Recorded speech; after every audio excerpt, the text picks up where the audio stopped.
What's up everyone, I'm CallumOnToast, and in today's video I'm going to be showcasing the highest scoring battles from every single subscriber challenge that I've hosted this season, including the 2 challenges that did not get full videos as there weren't enough submissions at the time, so you'll finally get to see some action in the Beat the Algorithm challenge and the Unbelievably Frustrating challenge. Now the original plan was to group those submissions together and make into one video, however, of course the Battle of Spies took priority last week, and now when I've tried to put the video together it seems like a few people have deleted their submissions, replacing them with their Battle of Spies submissions in the same folder, likely assuming that I'd already downloaded them by now, so unfortunately it wasn't really worth putting together a handful of battles from several competitions that didn't even include some of the highest scoring submissions, so apologies to those of you that did submit in those 2 challenges and were hoping to see your battles featured. Anyways, for this video I will start with the 2 unseen challenges, and then it'll just go in order from the first subscriber challenge, the Gotta Catch 'Em All challenge, all the way up to the Not So Retro challenge. So with that being said, let's just get into the question of the day. Do you think I should host the weekly subscriber challenges again next season, and if so, which 3 challenges do you think absolutely must return? Let me know in the comment section down below, and with that being said, let's get into the challenges now. Alright, so we are kicking things off with the Beat the Algorithm challenge, where the aim is to fight back against the hardest counters to your team.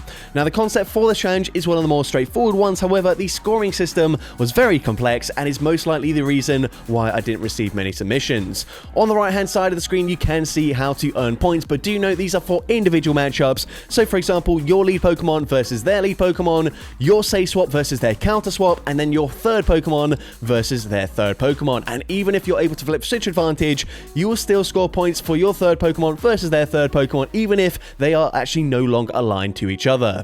Now on the right hand side of the screen you can see you can get 2 points for each typing that your Pokemon is weak to, and 4 points if you are double weak to any of those typings. You'll also get 2 points for each move seen to be used that your Pokemon is weak to, and 4 points if you are double weak to that move. You can also get 1 point for each typing resisted by their Pokemon, 2 points if it's double resisted, and 3 points if it's triple resisted. And then similarly you can get 1 point for each move that you have that is resisted by their Pokemon, 2 points if it's double resisted, and 3 points if it's triple resisted. Now this will be a very difficult challenge to sort of keep up with the scoring system here, so I will not be able to identify exactly where every single point comes from, but do just trust me, it is all correct and it is color coded, so if you want to pause the video and work out where the score comes from, then you can absolutely do so. But either way, with that being said, let's just watch the highest scoring battle. Alright, so going into the battle, we've got Macargo into Gastrodon, so awful matchup for us. We're going to be safe swapping into Shadow Abomasnow and met with a Talonflame. Things are going from bad to worse, and you can see we have already scored 32 points here as we go for the Icy Wind. We're actually on Leafage, which actually helps us out in terms of the scoring, not so much in terms of the matchup, but now we can come in with the Macargo. We have debuffed their attack. We're now getting points from the Macargo because, of course, now we see the moveset. We realize all moves would be resisted by the Gastrodon, and now we're also receiving points here from this Talonflame, throwing both a Brave Bird and a Fly, which would both hit for super effective damage up against the Abomasnow. They come back in with the Gastrodon. We're going straight for the Overheat, grabbing a shield, then swapping into Ariados, and we get 3 more points here. 1 point for Poison being resisted by Poison, and then another point for Poison Sting being resisted, and another point for Trailblaze being resisted. So at this point, this is actually the final score for this battle. We're not going to score any more points. However, we do need to still win this battle, so we go for Lunge. Lunge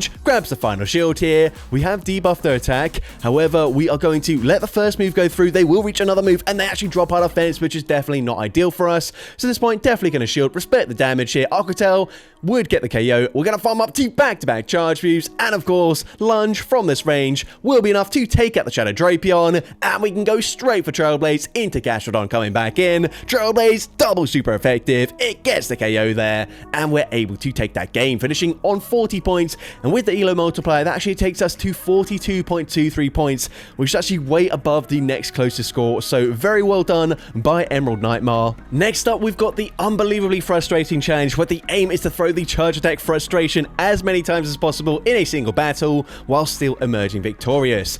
Now, this challenge itself was very difficult, but the scoring system is a lot easier to follow. You earn 5 points each time Frustration is thrown. You will lose a point each time you throw a move that is not Frustration. You get 2 bonus points if Frustration is shielded, and then 2 more bonus points if Frustration KOs an opposing Pokemon. With that being said, let's just get straight into the battle. Alright, so heading into the battle lead, Shadow Fortress into Greedent. Now, Greedent is going to be on Bullet Seed, so that is great for us. You can see, we actually haven't even bothered double moving this Pokemon. We are just running Frustration here, so no chance to go for a move that is not Frustration. The opponent swaps into Altari. You actually farm up over 100 energy, probably not realizing just how much energy Frustration costs, but that's 5 points on the board, and we're actually able to reach a second Frustration before the opponent throws a move here. So Frustration number 2, 10 points already. You can see that really does not do much damage. A single Astonish actually does more damage than the Frustration there, but we're going to use our shield as the opponent fires off the Sky Attack, and unfortunately the opponent already reaching a second Sky Attack. So at this point, gonna double shield our Dusknoir. The opponent swaps back into Greedent and kind of forced to go straight for the Dynamic Punch here. Dynamic Punch is going to be no shielded, so we do unfortunately lose a point there, but we get the KO. The opponent comes in with their final Pokemon, a Shadow Marwile, or sorry, a regular Marwile, and again now going for Frustration. Frustration actually grabs a shield from the opponent, and we're able to get 2 bonus points there for that shield. We swap back into our Shadow Fortress and able to reach another Frustration, grabbing the final shield, getting 2 more bonus points there, taking our total all the way up to 23. But the opponent does have a ton of energy. We're going to come in with the Dusknoir, force the opponent to throw some energy here. Maybe not realizing that we just thrown a Frustration. We were not going to reach a move, but we come in with the Shadow Mungus. Can we reach one final Frustration? Unfortunately not, but we do finish on 23 points overall. And we had our ELO below 2,000, so we will just finish on 23 points. But that was way above the next highest scoring battle. For this week, we kick things off with the Gotta Catch 'em All challenge, where the aim is to catch as many charge attacks as possible in a single battle, and the score you earn will depend on the type effectiveness of each move that's caught. As you can see on the right hand side of the screen, catching a neutral, super effective, or double super effective charge attack will earn you 1 point, whilst catching a resisted charge attack will get you 2 points, catching a double resisted move will get you 3 points, and catching a triple resisted charge attack will earn you a maximum of 4 points. Now, trainers weren't actually required to win a battle to take part in this challenge, but there are 2 bonus points for a win, 1 bonus point for a tie, and obviously no bonus points for a loss. Now going into the final battle of this video, and of course the winner of the challenge, we're going to see a Steelix into a Azumarill. The opponent say swaps into Dunsparce, and we are trying to catch a draw on, it looks like, onto our Jumpluff. Unfortunately not able to do so there, as we were slightly misaligned, but we're able to do it the second time around. And is this a draw run? Yes it is. That's +4 for a triple resisted ground type move onto Jumpluff. We are now going to use our final shield already, shielding a Rock Slide here, but if we're able to waste time on the switch clock here, we can possibly catch a Rock Slide back onto our Steelix, but never mind. The opponent swaps out into a Azumarill, and we're able to just barely reach an Energy Ball here. Energy Ball is going to be no shielded, and we're then going to swap catch to charge move back onto our Steelix. The opponent goes for an Ice Beam. That is a neutral move there, so of course just the +1 for that, but we can go for a Psychic Fangs. Psychic Fangs going to drop their defense. We can go straight for Psychic Fangs number 2, and Psychic Fangs number 2 should put them into farm down range. And the opponent's actually going to bank the energy, which is quite smart on the opponent's end there, before swapping into a Whiscash. So, of course, we are going to swap, and have we just caught another triple resisted ground type move? Yes, we have. It's a Mud Bomb, another +4 there, taking us to 9 points overall. So all we need to do now is win this game, and we should have won the competition. And spoiler alert, I did already mention that these battles were in order of points, so we already know they win. But let's see, can they get any more points before the battle ends? The opponent takes us out with the Ice Beam, and we're going to come in with the Steelix. The opponent swaps back into Dunsparce. You can see we tried to swap out and catch the move there, but actually we just fast move farther down, and again the exact same thing. We get the +2 points, we finish on 11, and we're able to take that game. Now, for anyone that missed it, the aim of this week's Just Can't Resist challenge is to throw as many resisted charge attacks as possible in a single battle, and the points you earn will depend on the type effectiveness of each move thrown. So as you can see on the right hand side of the screen, you will get 1 point for throwing a single resisted charge attack, 2 points for a double resisted attack, and 3 points for a triple resisted attack. You will also earn points regardless of whether the move is shielded or not, and you'll also get a bonus point for every resisted move you throw that KOs an opposing Pokemon. Now, a win was required for the challenge, so there are unfortunately no bonus points for that. Now into the next battle, we are going to see Roserade into Venusaur. So of course, Roserade does have Fire Weather Ball, but we've also got Leaf Storm here, I believe this is. Last time it was Grass Knot, but I believe this is going to be a Leaf Storm. But either way, we go for the Weather Ball first time around. We're going to throw on CMP, and the opponent is going to fire off a Sludge Bomb, dealing respectable damage. But at this point, we're going to go and fire off a Leaf Storm here. Leaf Storm is going to be double resisted, so it grabs a shield there, and we're able to get 2 points as well. The opponent fires off another Sludge Bomb. At this point, even though we are double debuffed in our attack from that Leaf Storm, it doesn't matter. Double debuffed, Leaf Storm still gets the KO, so that is double resisted plus the KO. That's 3 more points. They then come in with a Incineroar here, so we're going to no-shield the first move as they go for a Blast Burn, and not even farming up to the Fairy move here, going straight for Side Shock, 2 points there as it is double resisted, and we're going to go and reach another Side Shock here before the opponent can throw their energy. So Side Shock, number 2, 2 more points there, and we're already on 9 points. At this point, I'm going to let the Sylveon go down here,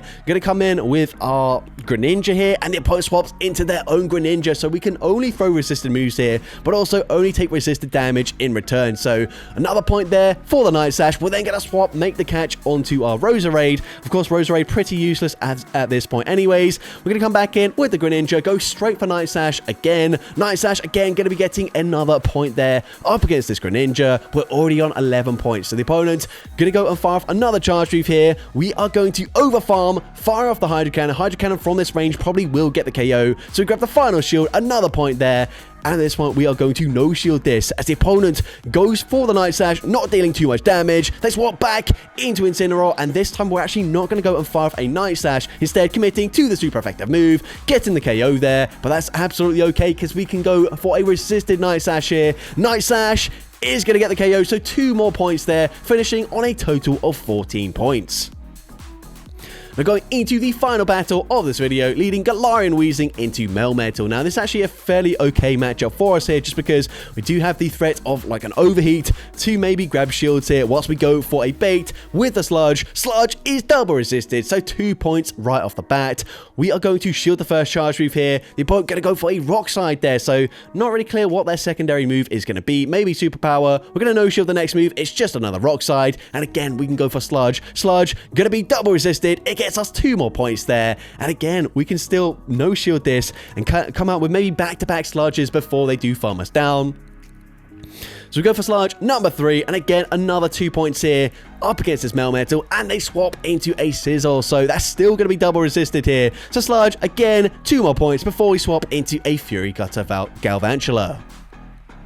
At this point, we're going to no-shield. The opponent goes for a Night Sash, which is fine with us. We're going to fire off the Lunge here, as of course this is resisted damage. So Lunge gets us 1 more point there up against the Sizzle. And at this point, we've debuffed their attack as well, so we don't need to shield this. The opponent goes for the Night Sash there, but that's absolutely okay. We can reach another Lunge, and from this range, even though it's resisted damage, Lunge gets the KO, so 2 more points there, as their final Pokemon is going to be a Swampert. Now, the opponent swaps, catches the charge move, but that's even better for us, because Leaf Blade gets us another point there. And of course, a Leaf Blade will be enough damage to take out the Melmetal at this point. The opponent fires off the Rock Slide there. Fine with us. We can farm up to back-to-back charge moves. Fire off the Leaf Blade here. Leaf Blade is going to be no-shielded by the opponent. That gets us another 2 points. And of course, we've only got resisted moves on our back Pokemon. So we go for Leaf Blade, grab the final shield, and let's see, can we actually swap out and reach a Sludge on our Weezing? We're going to try, but unfortunately, the opponent throws their energy straight away. So the opponent goes for Hydro Cannon, getting the KO there. Of course, Galvantula not going to reach another charge move, so might as well just go for the Leaf Blade straight away. Leaf Blade takes out the Swampert,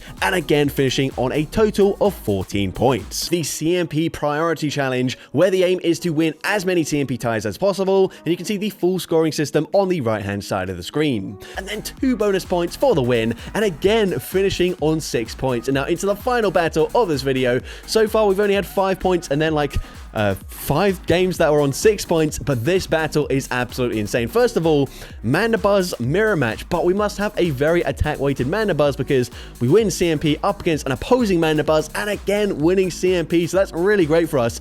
And what you'll find is, obviously, having Pokemon that have high attack stats are going to win CMP more often, but these bulkier Pokemon that win CMP can stay in matchups for longer, and as a result, and as well, because we overfarm here, the opponent recognizing at this point that we're going to win CMP, so they overfarm by 1, we also overfarm by 1, and we get 3 points there up against a Mandibuzz in the mirror match. Now, unfortunately, because we do have a higher attack stat, they're able to survive, but we get the snipe with the Quillfish anyways, and they come in with a Annihilate. Now at this point, we can go for the Aqua Tail on the CMP tie with a Rage Fist, and we get another point already. So at this point, we've already got 4 points. We're going to no-shield the first charge move as they go for a Rage Fist. We can now overfarm, and we can actually reach back-to-back Aqua Tails here as the opponent reaches the next Rage Fist. So we go for the next one straight away, and we win CMP, get the point there, and Aqua Tail also gets the KO, so another bonus point as they come in with Azuma, unfortunately just barely missing out on the Aqua Tail there, but we can come in with our War Turtle. We are going to shield up the first charge move as they go for a Play Rough there, and now at this point, we are going to massively overfarm. It looked like we tried to throw on CMP, but I don't believe that was a CMP tie. Aqua Jet, gonna be shielded anyways, and no, that was not a CMP tie, so actually throwing one turn earlier than we needed to, but the opponent baits with an Ice Beam. Huge call there, and now we're going to overfarm. This time it is a CMP tie there. We can go for the Aqua Jet. Aqua Jet not going to do that much damage, but we get a +1 for our score there. We're now going to shield. They go for another Play Rough, and we should be able to reach 2 more Aqua Jets before they reach the next charge move. So at this point, Aqua Jet number 1 gets them low, and we are going to be able to throw another Aqua Jet on the CMP tie at the last second. Aqua Jet gets the KO, so +1 for the KO and 2 points for the win, finishing on a grand total of 11 points. So I'm going to be showcasing the Nuclear Warfare Challenge, and as the name suggests, this challenge is all about nuking your opponent's Pokemon. You can see the scoring system on the right-hand side of the screen, and I do want to mention I have removed a couple of ways to earn points, purely because no one actually earned points in that way in the 10 battles that I'm going to be showcasing today. So for example, trainers could earn a maximum of 3 points for nuking a Pokemon from literally full health, but unfortunately no one was able to achieve this, so there's just no point in including it. Also, unlike 50% HP and above, which is well defined within the game as the color of the health bar changes from green to amber, there is unfortunately no clear indication for when a Pokemon's HP is above or below 75%, so I've actually had to measure the health bars for every single nuke thrown in this video and calculate which moves were above or below 75%. Now to the naked eye, it will look like some of these nukes should earn 2 points, but I can confirm the scoring system is indeed accurate. Has a 2,000 plus stat product. Into next battle, we see Ace Crafty, and this is the final battle of this video. So the opponent's going to say swap into a Toxapex. We are going to bank a Solar Beam before swapping out, catching the charge move as well. However, the opponent is going to go for a Brine because we were pretty low on our Parasect there. But either way, we are going to now overfarm. We can tank another Brine pretty comfortably here. So get a no shield, and you can see Clodsire is actually running Acid Spray and Earthquake. So we're going for the bait with the Acid Spray. Acid Spray is shielded by the opponent. Now we can full send the Earthquake, and of course Earthquake, now that they're double debuffed, is going to take out the Toxapex, so that's 2 bonus points for the 2,300 plus stat product. They come in with Meowscarada. We're going for an Acid Spray. We're actually going to undercharge this. The opponent shields, and now we can come in and snipe with a resisted Solar Beam. Solar Beam gets the KO, so 2 points there, above 75% HP, and 2 bonus points for a resisted typing nuke. The opponent fires off the charge move there. They go for a foul play, taking us out, but we can come in with our Chandelure, and we're actually on Hex, so still very high energy generation, but also dealing minimal damage as it is resisted, and that will allow us now to go for a Poltergeist. They're above 50% HP, so once again another resisted nuke, getting 2 bonus points, another bonus point for the stat product above 2,000, and we finish on 11 points in total. I'm going to be showcasing the Size Doesn't Matter subscriber challenge, where the aim is to win with the lowest CP team in the Open Great League. On the right hand side of the screen, you can see the exact scoring system for this challenge, and it was done this way to ensure people use full teams of low CP Pokemon, roughly around the same sort of CP range, rather than just using a 10 CP sacrificial Pokemon that drastically lowers the average CP of the team. Able to take that game. Now going into the final battle of this video, leading with an 888 CP Carbink into a Talonflame. The opponent swaps into Blastoise. We come in with a Shadow Razor Leaf Victory Bell here. We're going to shield as the opponent goes for a Skull Bash, boosting up their defense, which doesn't help them as we're still able to get a full Razor Leaf farm down and come out with an Acid Spray loaded. So the opponent comes back in with the Talonflame. We go for 1 Razor Leaf. We fire off the Acid Spray there. Acid Spray honestly does decent damage. It debuffs their defense, and these rock throws are absolutely shredding through this Talonflame. We're of course gonna no shield. They go for a Flame Charge, not doing much damage, and they've got more Peko in the back, and these Mud Slaps from a Shadow Mamoswine, despite the fact that this Mamoswine is below 900 CP, are absolutely chunking. We get the Mud Slap farm down, and at this point they've got 2 shields, but there's nothing they can do, so the opponent allows us to farm them down, and we take that game. the No Bubble Subscriber Challenge, where the aim is to undercharge as many charge attacks as possible in a single battle, while still emerging victorious.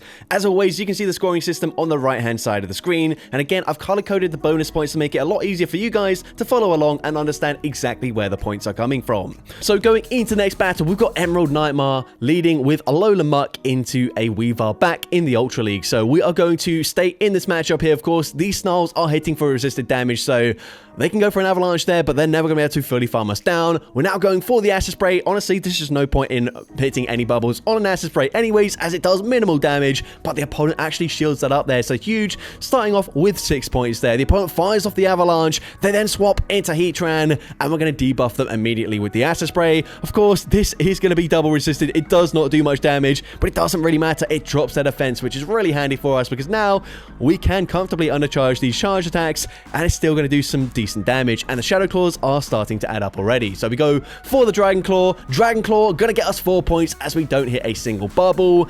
And at this point, we can no shield again. Giratina, very bulky, of course. The opponent does go for the Iron Head. They're not going to be able to farm us down. And actually, we put them into range where an undercharged Dragon Claw will get the KO. So huge 8 points for us as we take out the Heatran. We fire off the Dragon Claw immediately into Weavile coming back in. Dragon Claw gets them low, but we're actually able to reach another Dragon Claw here before they throw. So Dragon Claw, another 8 points. Giratina absolutely farming and able to reach another Dragon Claw as they come in with a Charge Beam Mushana there. What the heck is even this Pokemon? And because they're on Charge Beam, Giratina able to reach another Charge Beam. Giratina, what on earth is this?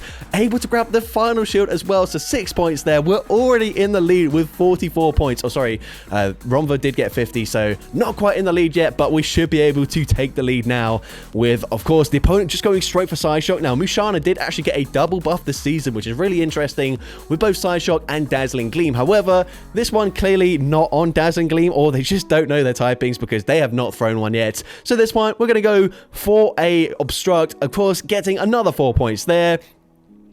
And at this point, we probably should use our shield just in case they are running Dazzling Gleam and they've just been baiting a lot. But either way, they fire off another Side Shock here. Not going to do much damage whatsoever. And we should actually now be able to get off 2 more charge moves. So the first one here is not quite going to get the KO. So another 4 points. And then you can actually see the timer is coming up. But this fully undercharged Obstruct gets us to a huge total of 60 points. And that puts us way out in the lead here in first place. Can Pro Beans Eater get the win here, or will Emerald Nightmare get another win in a subscriber challenge? Anyways, leading Ferrothorn into Ferrothorn. So this is actually a really good matchup to get a ton of points because both Ferrothorn are going to be doing very minimal damage here. The opponent is going to overfarm quite a lot here. We go for 2 Acid Sprays, 4 points 2 times around already. They are still overfarming. They've gone like to 150 plus energy at this point. I don't even know what the heck they're doing. They finally throw a charge move. They've just wasted so much energy there. I don't understand that play whatsoever. I guess maybe hoping that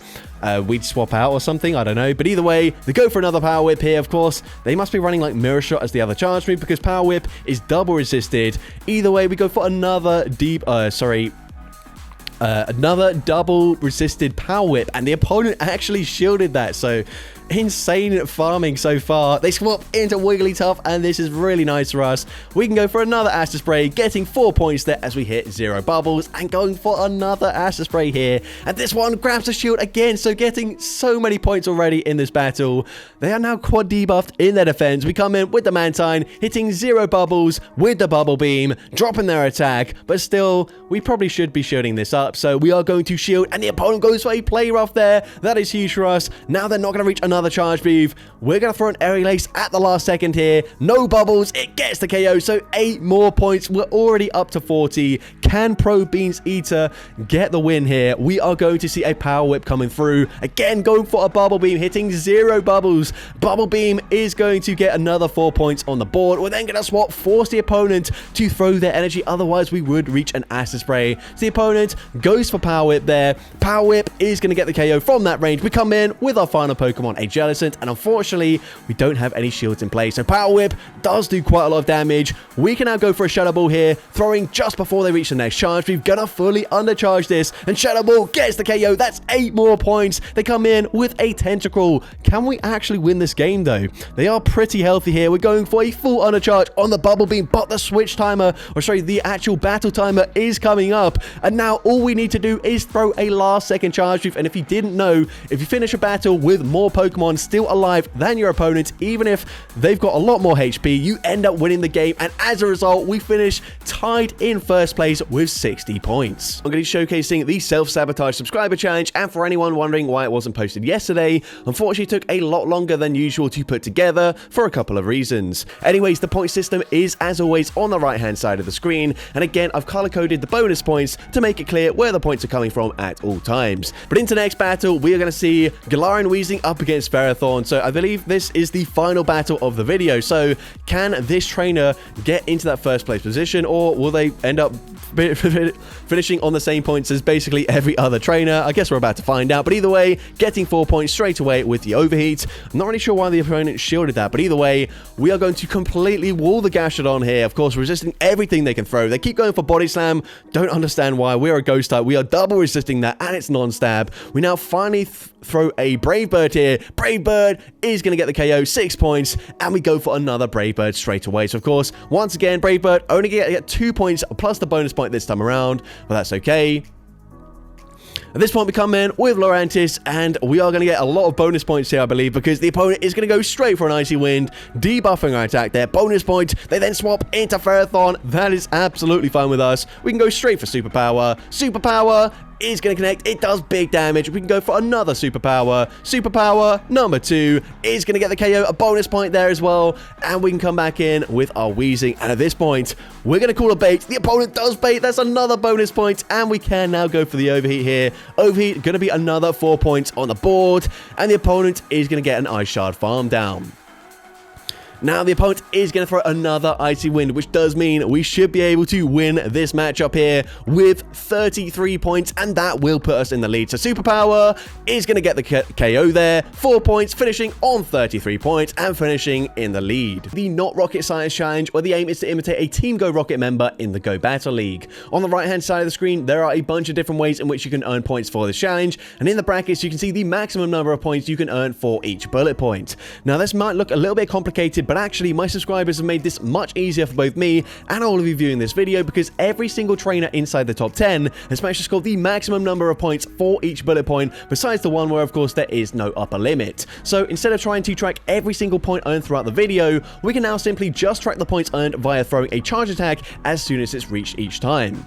What this does mean is that the scores are ridiculously close, and it also means that I underestimated you guys, as I'll be honest, I didn't expect so many of you to be able to achieve every single requirement for the challenge. I thought most people would have to sacrifice maybe scoring points in a certain area to get points in a different area, so well done to everyone involved. And we are going to see another triple Dark Shadow team here. So leading with Sableye, we are going to once again commit to the foul play here, even though it is resisted damage. The only other move we've got is Frustration, so definitely does not make sense to throw that. Even though Dark is resisted, foul play going to do more damage than a Frustration here, so, and of course just going to be a lot more energy efficient. But either way, once again, going for that foul play straight away. Foul play is going to connect once again. Unfortunately, we do have to double shield here, but it's not too bad there, of course. We should be able to live a foul play, but honestly, by the time they throw a third one, it probably will get the KO. But either way, we fire off a third foul play. We do grab the shield finally from the opponent, and they are going to fire off that charge straight away. So, of course, the opponent goes to foul play. It does take out the Sableye.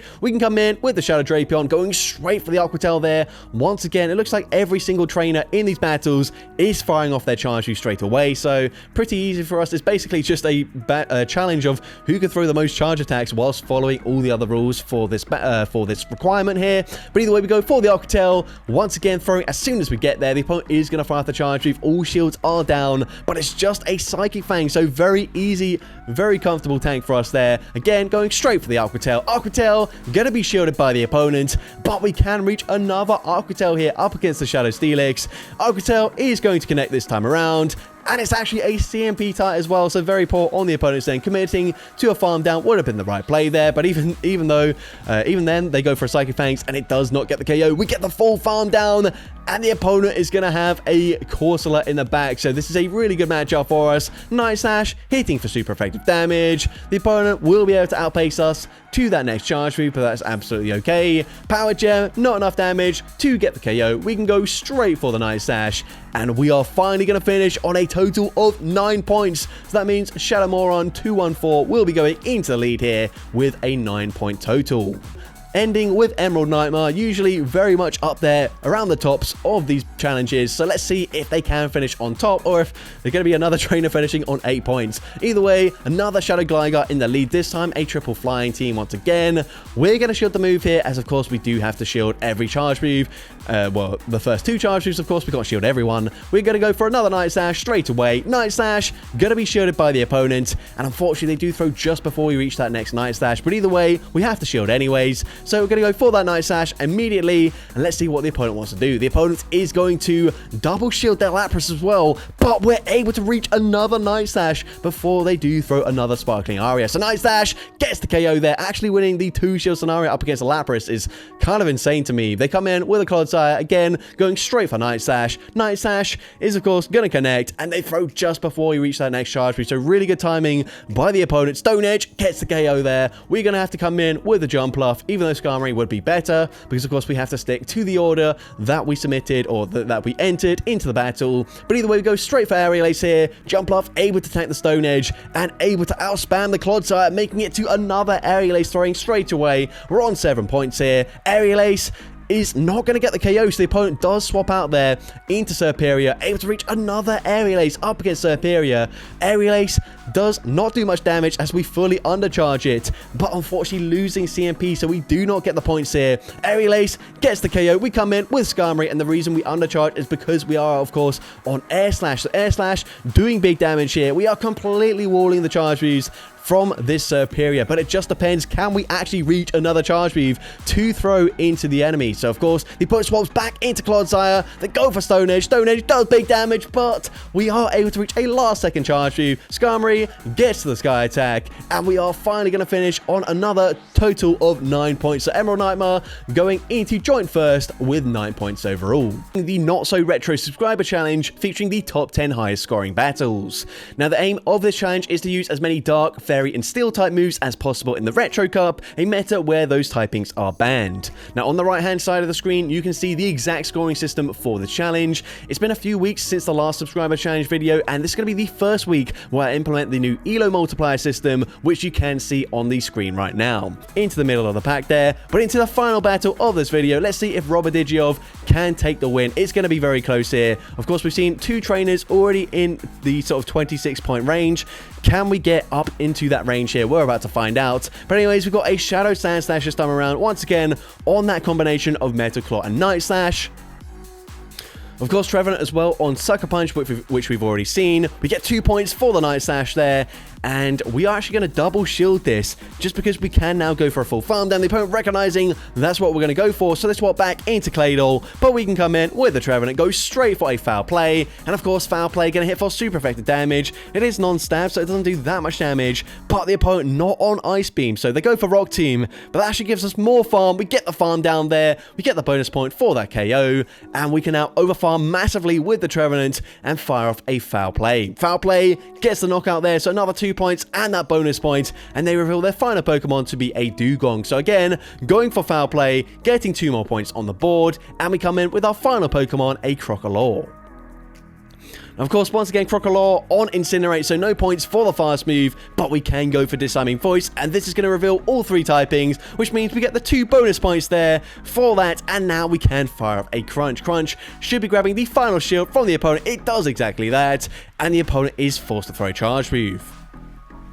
Of course, drill run gets the KO from that range, but we can reach a last second Night Slash here, and Night Slash will definitely get the KO up against the Dugong, which gives us 3 more points, finishing on 23, but with that elo multiplier, 23 actually gets us very close to 27 points overall, and Robert Digiov takes the win in the end. So that's going to be it for today's video. If you did enjoy it, please make sure you leave a like, leave a comment letting me know, and as well, don't forget to respond to the question of the day if you haven't done so already, and if you want to see more content like this in the future, make sure you hit that subscribe button and turn on post notifications. That way you'll be notified whenever I upload a new video. And if you want to take your support even further, you can now become a channel member with perks including early access to new videos, shoutouts at the end of each video, custom loyalty badges, and custom emojis to use in the comments. I want to say a massive thank you to everyone that has already become a channel member. Your support is greatly appreciated, and with that being said, thank you all so much for watching today's video, and I hope you have a great rest of your day.